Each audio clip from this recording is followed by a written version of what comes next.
hoje é o poder do sangue de Jesus. Amém? Diga, há poder no sangue de Jesus. Então essa é uma noite de ceia, não é? E sempre procuro falar isso aqui entre os irmãos. Noite de ceia, não negocie. Você precisa estar na casa de Deus. Você precisa estar com seus irmãos. Amém? Porque ceia é um momento que nós renovamos a nossa aliança. Que nós renovamos de fato a nossa comunhão com Cristo. Então é uma ordenança do Senhor. Participar da Santa Ceia não é algo opcional. Eu sei que às vezes é comum, né, irmãos, que às vezes não estão muito bem espiritualmente. Ele pensa, né, você vai entregar para ele a ceia, ele fala, não estou muito bem, não sei se é o momento apropriado para participar da ceia do Senhor, porque muitos confundem aquilo que Paulo diz, né, a respeito de participar da ceia indignamente. Na verdade ali ele estava falando do modo que a igreja de Corinto participava da Santa Ceia, onde eles estavam ficando embriagados na Santa Ceia. E aí Paulo fala para eles, olha, não tomem a ceia indignamente, ou seja, de forma indigna. Mas a verdade é que nós nunca estaremos justos plenamente para participarmos da Santa Ceia do Senhor, porque nós fomos feitos justiça de Deus em Cristo Jesus, amém, querido? Não são as nossas obras que nos aprovam diante de Deus, o que nos aprova foi a obra do Calvário. E nós vamos falar sobre isso nessa noite. Eu gostaria que você fechasse seus olhos, curvasse sua cabeça. Pai, no nome de Jesus, dá-nos revelação da Tua palavra, Senhor, nessa noite. Queremos recebê-la como algo que de fato renova a nossa fé, mas que também nos leve à consciência de quem nós somos em Cristo Jesus. Amém.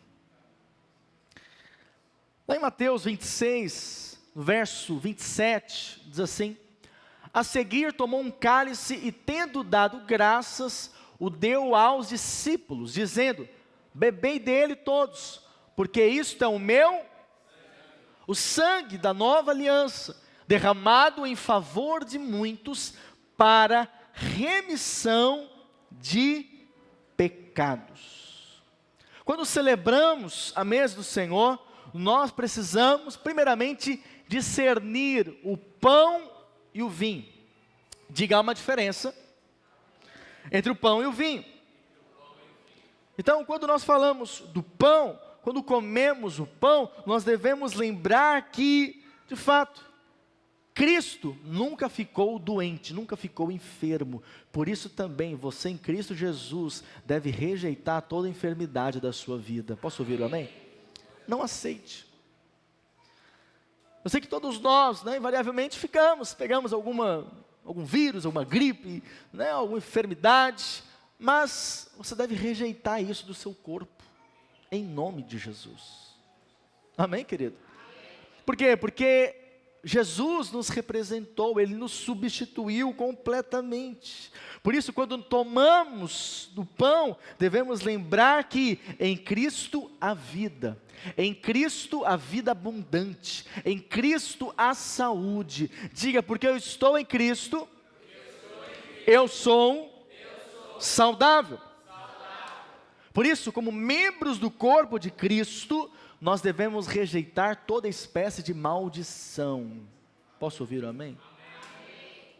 Toda enfermidade, você deve rejeitar isso, não aceite isso. Infelizmente, há muitos que acreditam, isso é um sofisma, uma mentira, mas muitos acreditam que o fato de ter errado em algo, falhado em algo na vida, então Deus está punindo ele com uma enfermidade. Não, esse não é o nosso Deus, amém, querido? Pai do nosso Senhor Jesus, não é. Você não deve crer que Deus fica feliz ao ver você enfermo, não. Em Cristo você pode receber vida abundante, não é isso que diz a palavra? Agora, infelizmente, muitos participam da ceia, tomam a ceia, mas não liberam fé.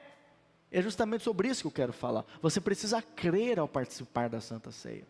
Ao participar da mesa do Senhor, você precisa enxergar isso não apenas como algo religioso, como um mandamento simplesmente, uma ordenança. Não, você deve entender que no momento que nós participamos da Santa Ceia, nós estamos recebendo de vida. Posso ouvir um amém? Você está recebendo de vida. Porém, hoje eu gostaria de falar mais sobre o cálice. A palavra de Deus diz que quase todas as coisas, segundo a lei, se purificam com sangue. E sem derramamento de sangue, não há perdão dos pecados. Por isso diga assim, em Cristo Jesus, eu já fui completamente perdoado. Por quê, querido? Porque o sangue de Cristo está sobre a sua vida. Amém? O sangue de Cristo está sobre a sua casa. E você precisa entender que há poder nisso. Quando nós olhamos para Gênesis e vemos que ali Adão e Eva, eles pecam, então eles percebem que eles estão como? Nus, não é assim? E eles correm então para se esconder de Deus, porque tiveram medo de Deus por conta do pecado. Porém o interessante é que estavam nus, buscaram ali folhas de figueira para se cobrir, com vergonha de Deus. Mas então, ali há o primeiro derramamento de sangue. Por quê? Porque Deus obtém pele de animais para cobri-los. Então ali já conta então como sendo um sacrifício, aponta para o sacrifício que Cristo iria fazer por nós. Amém? Portanto, da mesma maneira que ali houve derramamento de sangue, para que o homem pudesse ser salvo, ou podemos dizer estar ali coberto, né? Porque Deus fez roupas para Adão e Eva dessa maneira.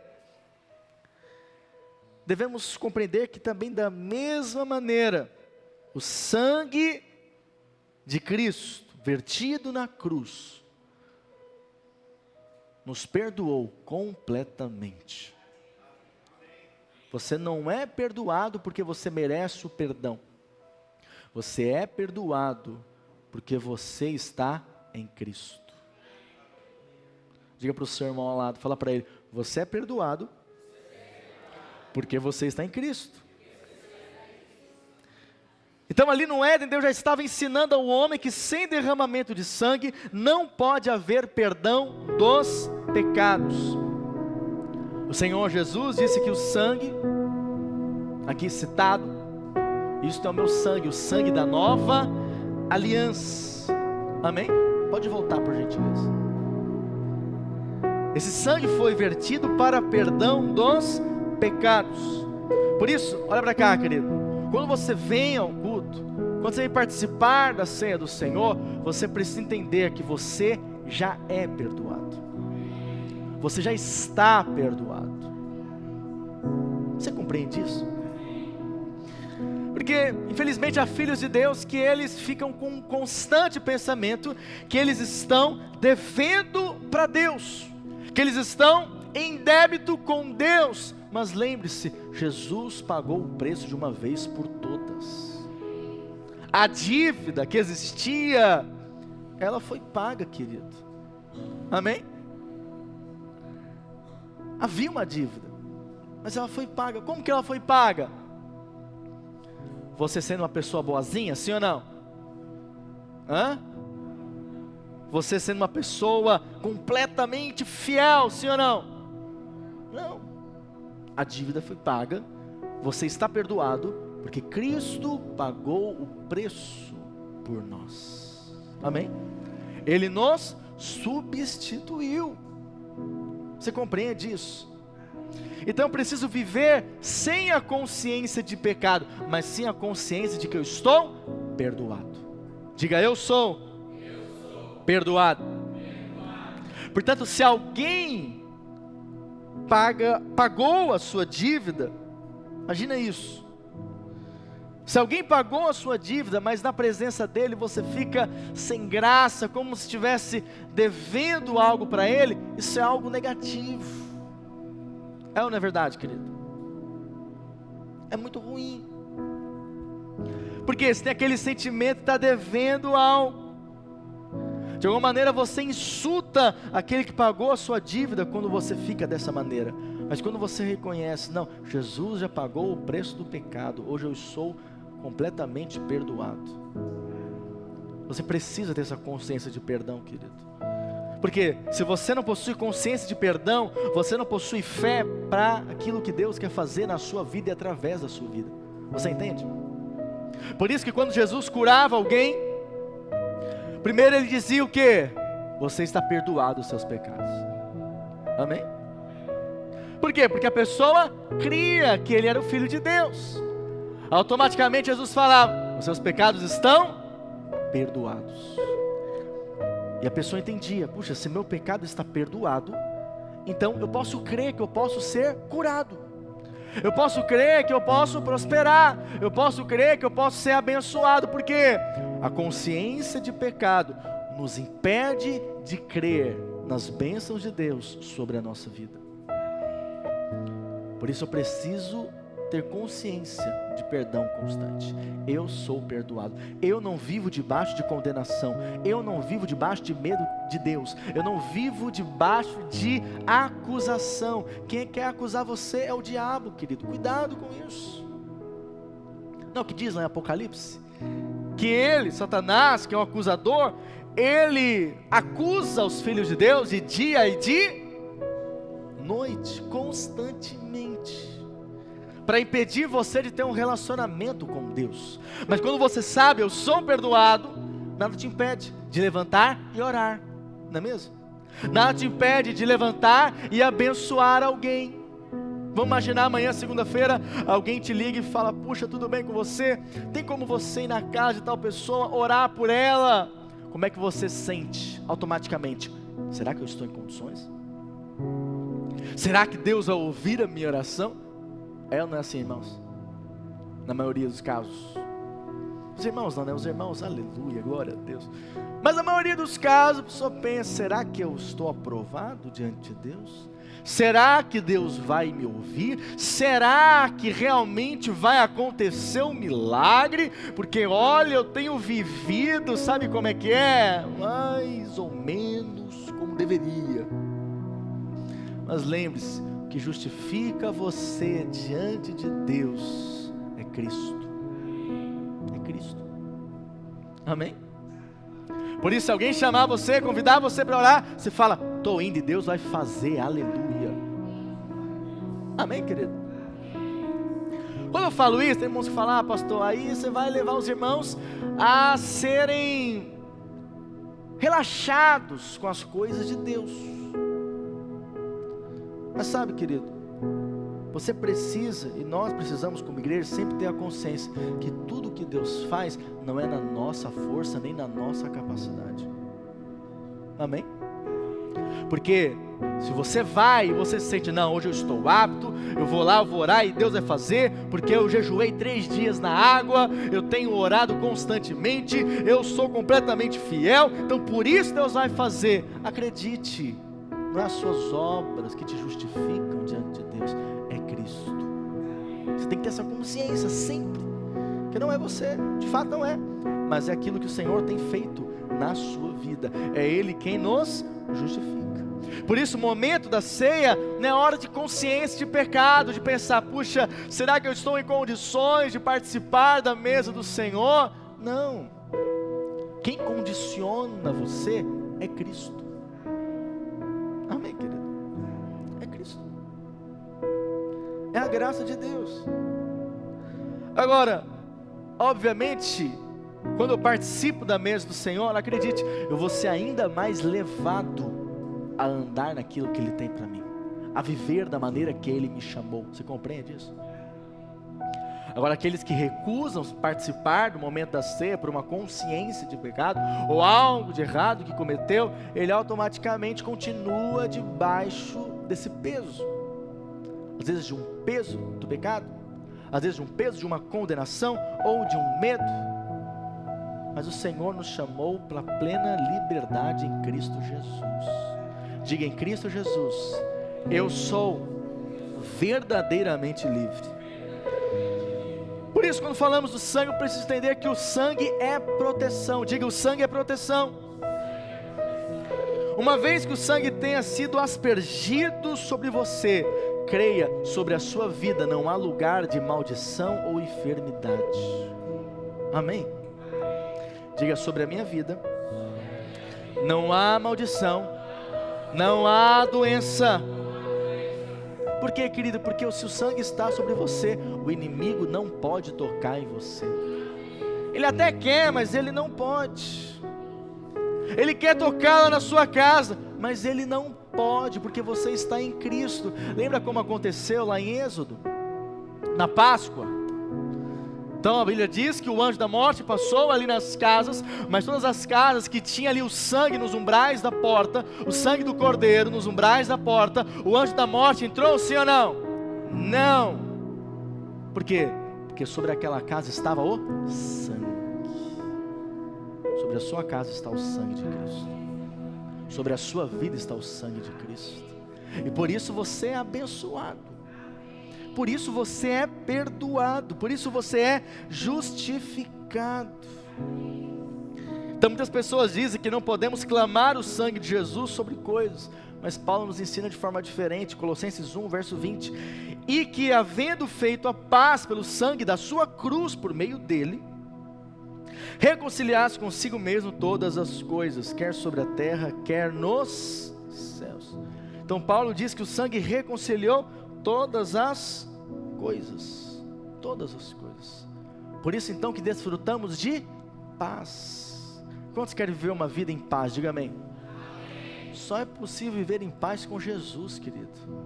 Não tem outra forma. Não tem outro jeito. E digo mais, no seu relacionamento diário com Deus, na sua vida, você quer viver em paz? Você precisa ter essa verdade na sua consciência, que de uma vez por todas, Cristo reconciliou você com Deus. Não tem como mudar essa verdade, não tem como.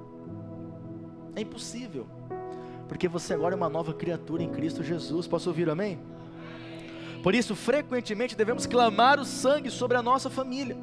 Devemos clamar o sangue sobre a nossa casa. Isso nos traz proteção. Está saindo de casa, declaro sobre a sua vida que o sangue de Cristo está sobre você e sobre a sua família. Amém, querido? Hoje nós vivemos dias difíceis, perigosos. É ou não é verdade? Ontem estava saindo ali, passei naquela avenida Penedo, né? Os irmãos viram o noticiário que houve ali, né? Acho que 2 homens, ou um homem foi baleado, acho que um faleceu. E passei ali umas 2 horas antes, né? Falei, meu Deus, podia estar passando ali bem na hora, né? Portanto, nós estamos nesse mundo, querido, e nesse mundo há aflições. Por isso, constantemente você deve orar e declarar a palavra de Deus sobre a sua vida.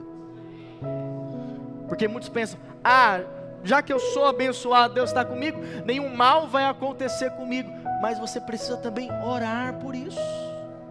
Orar, declarar. Por isso que Jesus, Ele nos ensina ali na oração do Pai Nosso, que nós devemos orar para que a vontade dos céus aconteça onde? Na terra. Ora, se não fosse necessário, o Senhor não teria falado isso. Quantos compreendem isso? Por isso então preciso declarar, profetizar sobre a minha casa, declarar sobre os meus filhos. Senhor, eles estão debaixo do teu sangue, eles estão protegidos, eles estão guardados, porque o diabo não toca em nada que está coberto pelo sangue. O sangue cobre e reconcilia todas as coisas com Deus. É verdade que o sangue foi derramado na cruz, mas nós precisamos aplicar o sangue sobre a nossa vida diariamente. Sobre a nossa casa, aonde nós estamos, devemos declarar: o sangue do Cordeiro está sobre a minha vida, e isso é que me guarda. Amém, querido? É isso que guarda você, querido. É isso que guarda você. É isso que protege você, o fato do sangue estar sobre a sua vida. Lá em Êxodo, o Senhor disse que quando visse o sangue, Ele passaria por cima da casa e nela não haveria juízo. Citei aqui Êxodo 12, 13. O sangue vos será por sinal nas casas em que estiverdes. Quando eu vir o sangue, passarei por vós, e não haverá entre vós praga destruidora, quando eu ferir a terra do Egito. O Egito fala do mundo.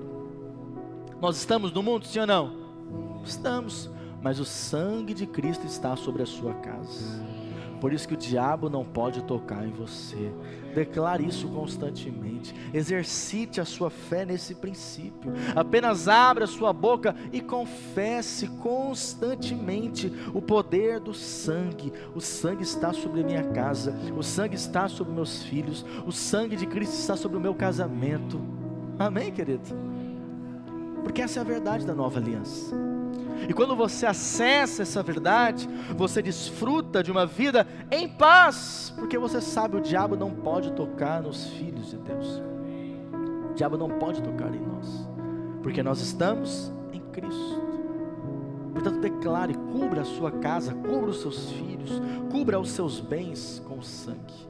Então, quando o sangue foi de fato derramado, nos evangelhos, lemos que o sangue foi derramado, o sangue de Cristo foi derramado várias vezes. Eu creio que cada uma dessas ocasiões que o sangue foi derramado, pode ser aplicado em algo particular das nossas vidas. O primeiro episódio que vemos, essa relação de sangue e Cristo, onde o Senhor derrama o sangue, foi quando Ele suou gotas de sangue. E esse episódio acontece primeiramente no jardim ali do Getsemane. Lucas 22, verso 44, e estando em agonia, orava mais intensamente. Isso nos mostra um princípio. Você está angustiado com algo, agoniado com algo. Jesus, quando passou por isso, estava orando. Quando você ficar angustiado, ore. Amém? E aconteceu que o seu suor se tornou como gotas de sangue, caindo sobre a terra. Então não sabemos se o suor de Jesus se transformou de fato em sangue, ou se apenas ficou com a aparência de sangue, mas do ponto de vista dos discípulos que o acompanhavam, eram gotas de sangue aqui citado. E nesse lugar, foi um lugar que Jesus orou: Senhor, não a minha vontade, mas sim a tua vontade. Então isso nos mostra aqui um princípio espiritual. Aquele sangue derramado nos fala de um momento de pressão que Jesus viveu. Pressão. Um momento de angústia, que provavelmente nenhum de nós aqui nunca passou.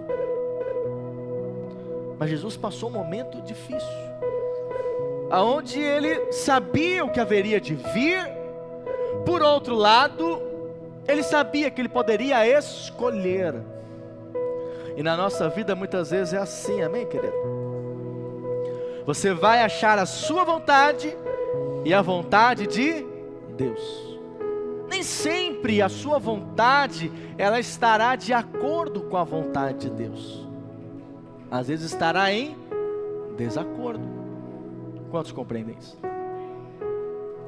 Eu sei que você deseja, né? Que Deus sempre faça as suas vontades, não é? Mas conforme você vai crescendo e amadurecendo em Deus, você vai percebendo que nem tudo é vontade de Deus na sua vida. Amém? E você precisa ficar atento àquilo que é a vontade de Deus. Mas lembre-se, a vontade de Deus é boa, perfeita e agradável. Não pense que a vontade de Deus é algo ruim. Não, a vontade de Deus é boa, perfeita e agradável. Mas muitas vezes ela é contrária a nós. Posso ouvir um amém? Contrária. E esse momento é um momento difícil. Por quê? Porque às vezes nós somos obstinados em algo, mas não temos o sim da parte de Deus. E aí é necessário que você seja o quê? Quebrantado diante de Deus. Amém? Há momentos que são difíceis, que nós oramos por algo, declaramos, profetizamos, mas não acontece. Ou simplesmente temos uma vontade, mas não acontece aquilo que nós queremos. E aqui devemos aprender com Jesus. O que Jesus diz? Não a minha vontade, mas se cumpra, Senhor, a tua. Se a tua vontade, Pai, é que eu vá para a cruz, eu vou para a cruz. vai doer, vai ser difícil. Então Jesus ali começa a suar gotas de sangue, provavelmente por conta da pressão que ele estava sentindo na sua alma. Mas ele submeteu a sua vontade à vontade de Deus. Diga para o seu irmão: sempre submeta-se à vontade de Deus.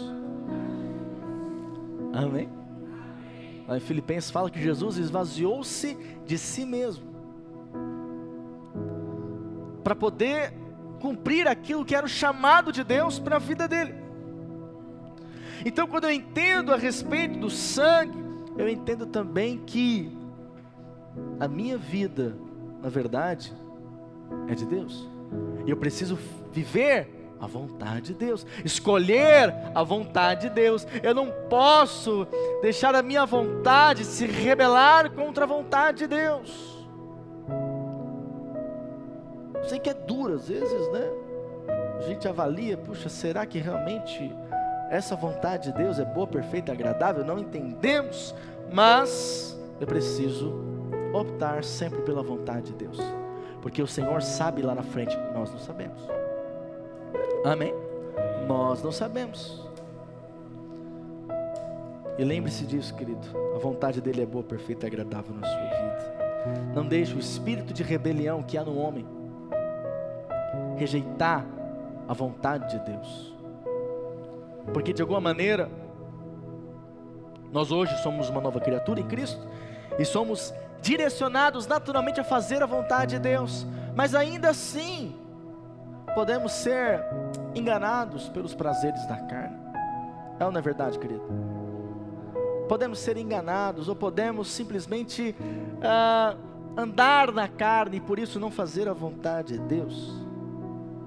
Por isso, você que vai participar da ceia conosco, pega aí o seu cálice, diga assim: Senhor Jesus, ao tomar esse cálice, eu me coloco debaixo da ação do teu sangue, que através dele a minha vontade, obstinação e rebeldia sejam subjugadas. Eu submeto a ti o meu desejo de seguir o meu próprio caminho, em detrimento do teu caminho. Diga: eu submeto a ti a minha vontade de agir segundo o meu entendimento e não segundo o padrão que o Senhor estabeleceu para mim.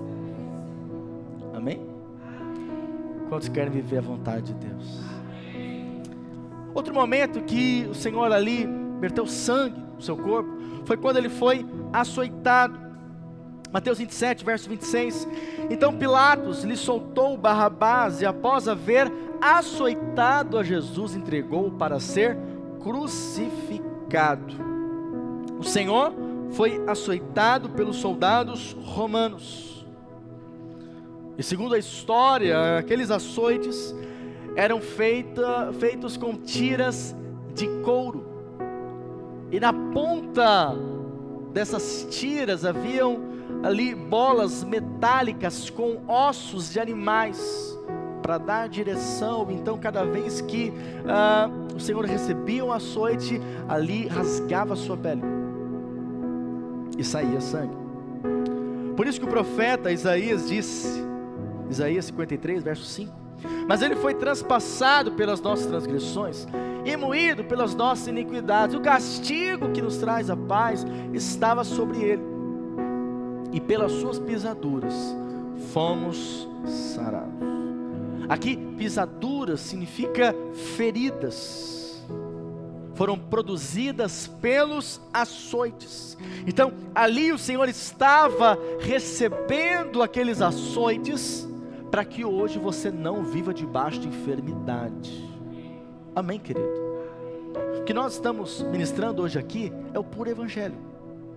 Esse é o evangelho de Cristo, o evangelho que nos salva, mas também o evangelho que nos cura completamente, que nos abençoa completamente. Amém, querido? Ele derramou a sua vida para que nós não andássemos mais doentes ou enfermos. Portanto, o dia do Senhor, dia da ceia do Senhor, é um dia de cura. Diga, essa noite é uma noite de cura. Por isso, você precisa rejeitar a enfermidade do seu corpo. Não aceite a enfermidade no seu corpo, porque o Senhor sofreu no nosso lugar. Pelas suas feridas nós fomos sarados. Amém? Outro momento que verte sangue do Senhor é quando ele recebe uma coroa de espinhos. Então, num ato ali de zombaria, os soldados romanos pegam então uma coroa, fazem uma coroa de espinhos, colocam sobre a cabeça de Jesus. Mas algo interessante, lá em Gênesis 3:18, a Bíblia fala que por conta do pecado do homem, então a maldição viria sobre a terra. E essa maldição agora sobre a terra, o que faria então o homem a suar para conseguir se sustentar, mas a palavra diz também que ela produziria cardos e abrolhos. Ou seja, a terra, a partir daquele momento, depois do pecado, a terra começou então a brotar espinhos. Então isso para nós tem um sentido espiritual. Ou seja, por causa do pecado, de alguma maneira, as pessoas vivem debaixo de maldição. Mas Cristo na cruz, ele se fez maldito no nosso lugar. Amém? Ele se fez maldição nos substituindo. Ou seja, você foi liberto da maldição do pecado. Diga, eu fui liberto da maldição do pecado. É isso que você está, livre. Você não precisa mais viver debaixo de maldição, porque você está debaixo da bênção. Posso ouvir amém, querido? Eu sei que tem crente que gosta da teologia, né? Da brecha. Aí ele fala, não, pode ser que a pessoa está debaixo de maldição. Mas sabe, querido, se você realmente nasceu de novo, você está em Cristo. Por isso você não vive debaixo de maldição, você vive debaixo da bênção. É óbvio que há consequências do pecado, amém, querido? O pecado tem as suas consequências. Mas você que está em Cristo, você foi livre e liberto até mesmo do pecado, para andar em santidade e em novidade de vida. Então, se fosse apenas para perdoar os pecados, Jesus poderia morrer de qualquer forma. Você sabe, há diversos momentos ali na palavra que mostra que Jesus poderia ter sido apedrejado, mas ele mesmo foge. Já viu isso na Bíblia? Ele sai. Por quê? Porque não era o tempo, não era a forma que ele deveria ser morto. E então, sabemos que naquela época os romanos crucificavam alguns ladrões, né? Assassinos. E aconteceu isso justamente com o Senhor. Mas aconteceu isso com ele porque ele tinha que passar por todo esse processo, por tudo isso, para nos justificar plenamente. Então, podemos compreender, querido, que o Senhor não derramou o seu sangue apenas para nos perdoar os pecados, mas também derramou o seu sangue para nos libertar de uma vez por todas da maldição. Diga, eu não estou debaixo de maldição, eu estou debaixo da bênção. Ah é, pastor, onde está isso? Gálatas 3:13, vamos ler. Cristo nos resgatou da maldição da lei, fazendo-se Ele próprio maldição no nosso lugar, porque está escrito, maldito todo aquele que for pendurado em madeira. Erga novamente o seu cálice, diga assim, eu já fui liberto da maldição. Diga, toda maldição que deveria vir sobre mim foi anulada quando Jesus derramou o seu sangue. Amém? Outro momento que verte sangue do Senhor é quando ele foi crucificado. Esse é o penúltimo. Na cruz, as mãos e os pés do Senhor foram transpassados por pregos. Todos já viram, já leram a respeito disso. Pregos longos, pregos pontiagudos, né? E sabe por que os pés de Jesus precisavam ser ali naquela cruz cravados? Porque os pés simbolizam o nosso caminhar. Então hoje em Cristo, a sua vida, o seu caminhar antes era pecaminoso, mas agora você tem um caminhar abençoado em santidade diante de Deus. Esse é o seu caminhar. Antes você precisaria ser realmente julgado, mas agora você já foi justificado. Nós enfrentaremos sim um dia o tribunal de Cristo, mas não será um julgamento para inferno ou céu, não. Você está salvo em Cristo Jesus, porque a salvação não é por obras, mas sim por meio da graça de Deus. Amém, querido? Não somos salvos por obras, não. Você é salvo porque você crê em Cristo. Você entrega a sua vida para Ele. Ele é o seu Salvador. Amém, querido? Imagina, nós estamos vendo aí, né, diversos episódios de pessoas se afogando nas praias aqui do litoral. Você tem percebido isso? Esses noticiários, né? Você sabe, quando uma pessoa está ali para ser salva, está ali afogando, ela vai fazer de tudo para não se afogar. É ou não é verdade? Vai fazer de tudo, ela vai se esforçar.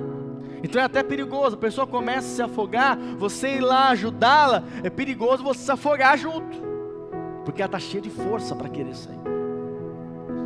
Mas depois de um tempo que ela está ali tentando, e ela não está conseguindo, ela começa a cansar. Amém? Nessa hora, o que essa pessoa precisa? De apenas uma coisa. Ela precisa de alguém que a salve.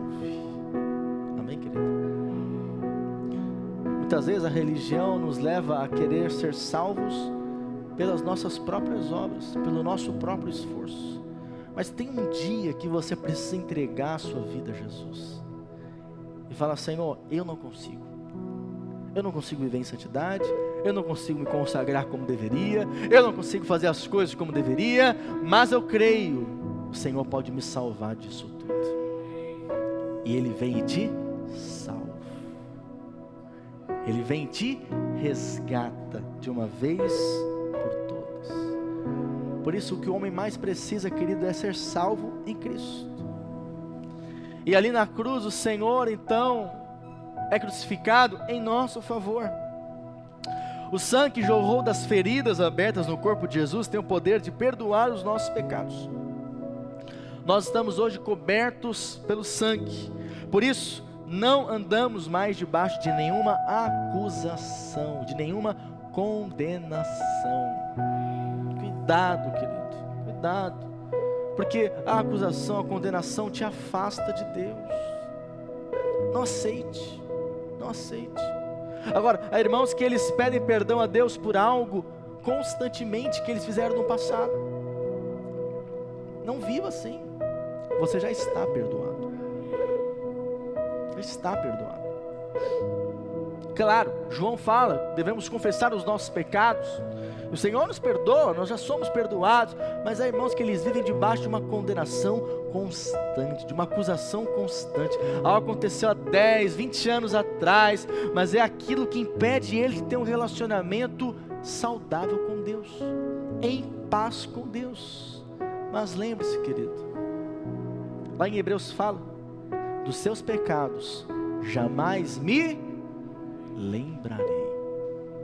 Você foi perdoado de uma vez por todas. Você já foi perdoado. Você precisa entender isso e não viver debaixo de acusação. A ceia é um memorial eterno de que não existe nenhum pecado, por maior que seja, por mais sujo que seja. Não há pecado que o sangue de Jesus não tenha como purificar você. Não tem. Pastor, você não sabe o que eu fiz. Não me interessa.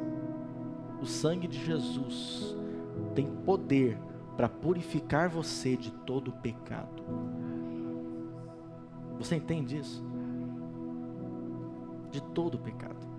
Não importa. Apenas reconheça que Ele é o seu Salvador. que Ele é aquele que perdoa você completamente, que purifica você completamente. Posso ouvir o amém, querido? Ah, pastor, será que é assim mesmo? Sabe, querido, quando você participa da mesa do Senhor, você está reafirmando isso. Nada é mais poderoso que o sangue de Jesus. Nada tem mais poder que esse sangue. Portanto, rejeite a ideia. Ah, vou evitar a comunhão, vou evitar a ceia por conta de algo que aconteceu. Não, o sangue de Jesus tem mais poder que isso. Você compreende essa verdade espiritual? Porque o sangue de Jesus é poderoso. Apocalipse 1:5. E da parte de Jesus Cristo, fiel testemunho, o primogênito dos mortos e o soberano dos reis da terra, aquele que nos ama e pelo seu sangue, o sangue dele, nos libertou dos nossos pecados. Diga, eu sou completamente livre de todo pecado. Portanto, o momento da ceia é a hora de você celebrar a sua libertação. A sua libertação em Cristo. Erga o seu cálice. Diga assim: eu era escravo, mas agora fui liberto. Eu não podia sair do lamaçal, mas o Senhor me tirou de lá. Eu não podia ficar em pé, mas o sangue de Jesus me libertou de uma vez por todas. Amém, querido? Mas se você, como liberto de Cristo, ainda quer viver como escravo, tropeçando no pecado, é porque você ainda não creu na sua própria libertação. Você já está livre do pecado. Amém? Então a verdade é, eu não me esforço para vencer o pecado, eu preciso de consciência, eu já venci o pecado. Não é na minha força, é porque eu estou em Cristo. Eu já sou livre. As portas da sua prisão foram abertas há muito tempo. É só você querer andar em novidade de vida. Diga assim: a minha cela já foi aberta. Por isso hoje eu posso dizer não ao pecado, ao diabo e à tentação. Diga: eu não sou escravo do pecado, porque estou em Cristo. E por último, quando foi Jesus transpassado por uma lança. O Evangelho diz que um soldado romano abriu-lhe o lado com uma lança e jorrou sangue e água. Essa água que flui, é vida. Jesus havia dito ali aos seus discípulos que do seu interior fluiriam rios de águas vivas. Agora, é interessante que o sangue também, ele nos dá vida. Diga: o sangue de Cristo me faz um vencedor. É esse sangue, querido, que traz vitória sobre a sua vida. Então, você precisa ter consciência e crer que esse sangue na sua mão também é uma arma. Esse sangue que está sobre a sua vida é uma arma. Há poder por estar debaixo do sangue de Jesus. Lembre-se, não exalte as suas obras, olhando isso como sendo algo que realmente te faz completamente diferente ante Deus. Não, é o sangue de Cristo. É isso que justifica você. É isso que tem poder para curar você, abençoar você. Apenas creia e receba, amém? Ergue o seu cálice e diga ao diabo: o sangue de Jesus me garante